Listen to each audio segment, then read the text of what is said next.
Hey, what's up, guys? It's me. So today we're playing some TCG on playtcg.com or .me, whatever it is. But yeah, so trying to do a little quick deck analysis, just showing you the build of my deck. We were going to be playing my Genesect Virizion deck. It's a new deck that came out of the Plasma Blast set. I think it's Plasma Blast, right? Yeah, sounds right. But it uses the two new EXs that came from the set, Genesect EX and Virizion EX. So yeah, first off we got three Genesect for EX. This is your main attacker in the deck. Has a really good two grass, one colorless attack. Does 100 damage, which is enough to two-shot everything in the metagame, barring of course like Eviolite and Giant Cloak and stuff like that. So that's pretty good. Giant Cloak plus Aspertia City Gem for normal types. That's how they can get out of it. But it has a pretty neat ability. If you attach a plasma energy from your hand, you get to basically use a catcher, which is really nice. So with running 4 plasma energy and 4 catcher, you're basically kind of running 8 catcher, which is really good. And it has a 1 retreat cost, which is great because you have the Skyro Bridge. It gives you free retreat. And a fire weakness, which fire is not really a very prevalent attacking type in this metagame, so that is a big plus for it. Next we have Virizion EX, which is your support Pokemon. It has a really good ability, Verdant Wind, and this is what helps it against big matchups like especially Darkrai lasers. Because if you have any grass energy on any of your Pokemon, they cannot be affected by special conditions. So that shuts down Hypnotoxic Laser, which is great. And then you got a really decent attack of Emerald Slash. Now it only does 50 damage, which ain't too good, but you get to search your deck for 2 grass energy cards and put them onto your bench. So this works excellently for energy acceleration for Genesect and other possible Virizion. So this might be your ideal starter. It just depends on what else you got in your hand. So yeah, again, it supports a fire weakness, is really good. Got a free retreat and also resists water, which is not that bad because you got Keldeo still floating around out there. You got the new Suicune card. Now Virizion can't hurt it, but at least you can sit there and take less damage from it, which is not that bad.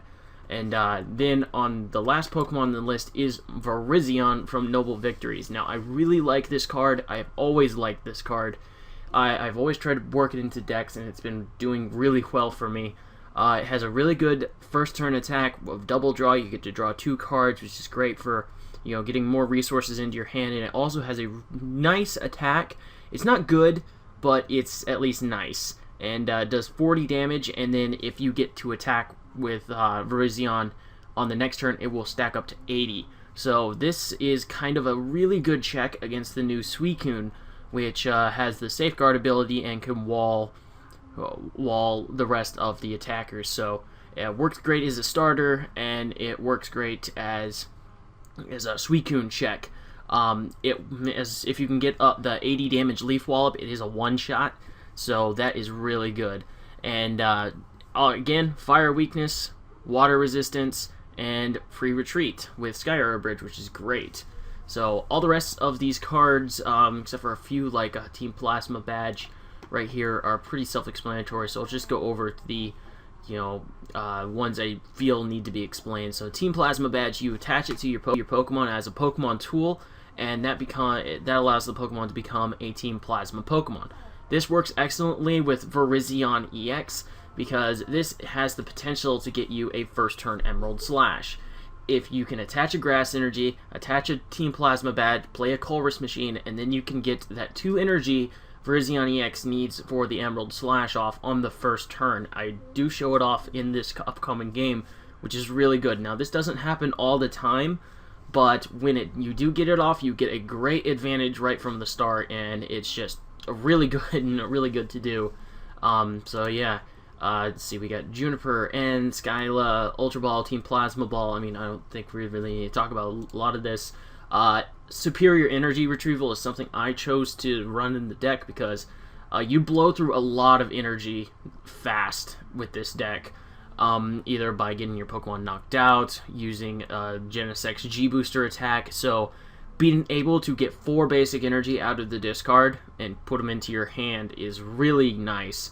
Now, of course, Virizion EX works really well out of the deck, but still, you have ways that you can get those cards back into your deck, like with N and stuff like that, so it's not really that big of a deal. So yeah, superior energy retrieval, really good for those longer games, because Virizion Genesect really works well on a shorter game, but this is what I have in here for those longer games.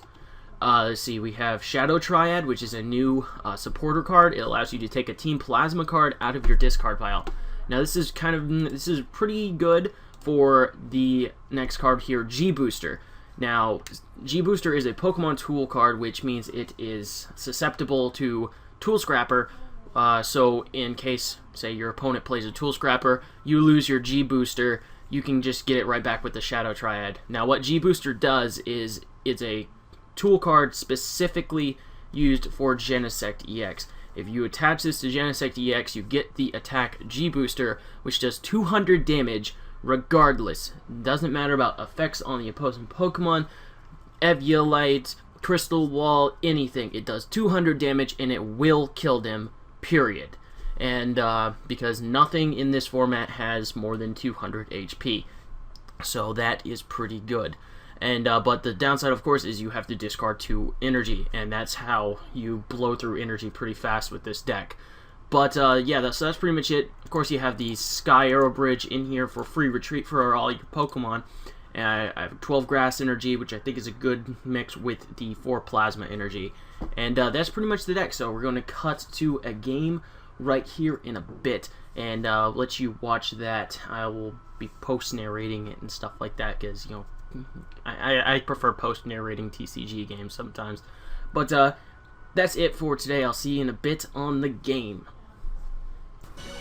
Alright, and welcome to the game. So here we go. We're going to start off. I'm going to start off with a nice Virizion EX in my hand, as well as a Genesect EX in my hand, and some decent supporting cards. I think he got a mulligan there, so that's not bad for me. Get to get an extra card out into play, so that's pretty good. So now the thing is, I have possibly a chance to get the first turn Emerald Slash here. Looking at this hand, all I would need is either to pull a supporter like an N or a Juniper, preferably not a Juniper, or a Plasma Badge on my top deck, and then I could be able to slap on the Plasma Badge and you know, then Colress Machine and, you know, stuff like that. But we're gonna see how it goes. So he just gets to go first because he won the coin toss. So he's gonna go ahead and play a level ball. He is running a Altaria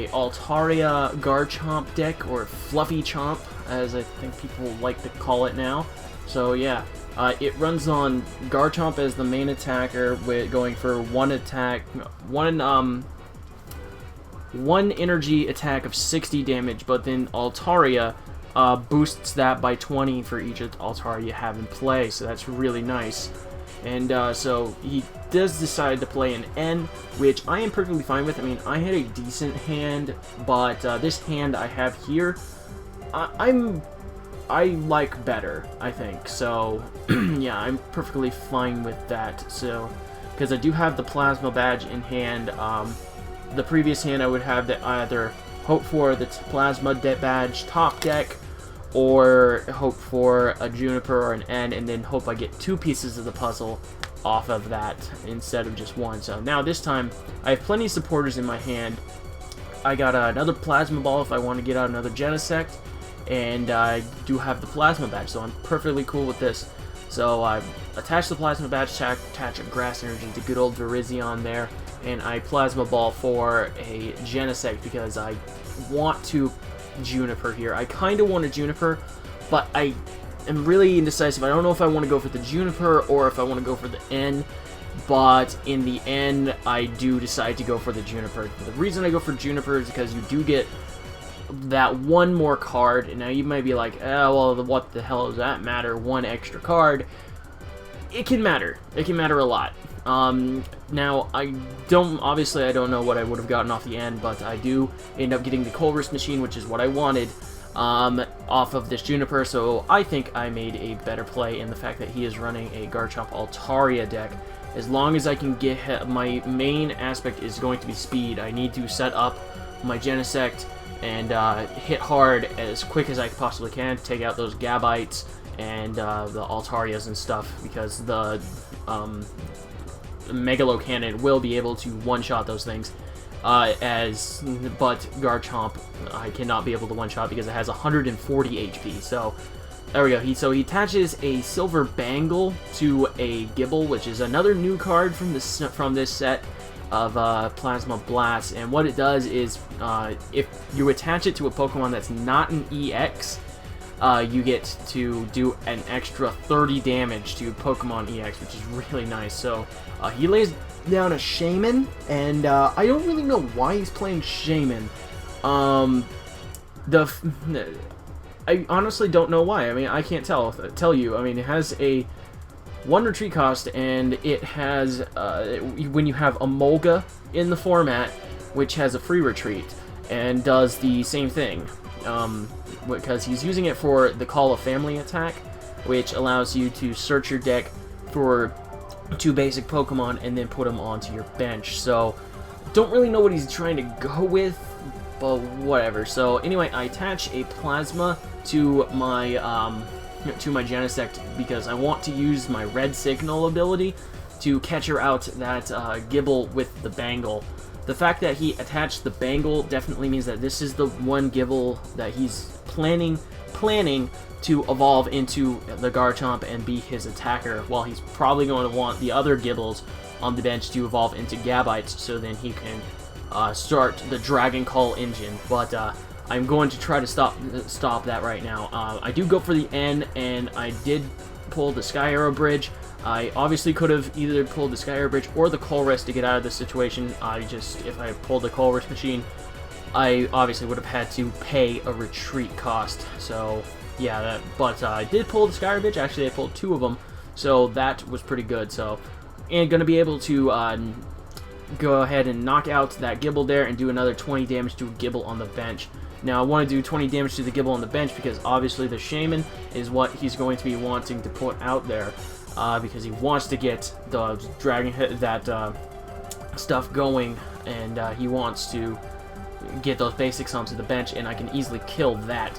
And I want to rack up damage onto the benched Gibbles just in case he does end up getting a Garchomp out, which will be able to, set up a be able to live one of my Megalo Cannons. I don't know what I'm trying to say, but anyway, it drops down a Gabite, and Gabite has the ability Dragon Call, and once per turn, for each Gabite that you have in play, you will be able to search your deck for a Dragon-type Pokemon, put it into your hand. So that's why it works so well. So he Dragon Called for another Gabite, put it on his other Gible, and then Dragon Called again for the Garchomp and put it into his hand. Obviously, he cannot evolve it this turn, so there we go. So he's going to go ahead and play Call for Family, which is the attack that I was talking about that allows him to search his deck for 2 basic Pokemon and put them on his bench.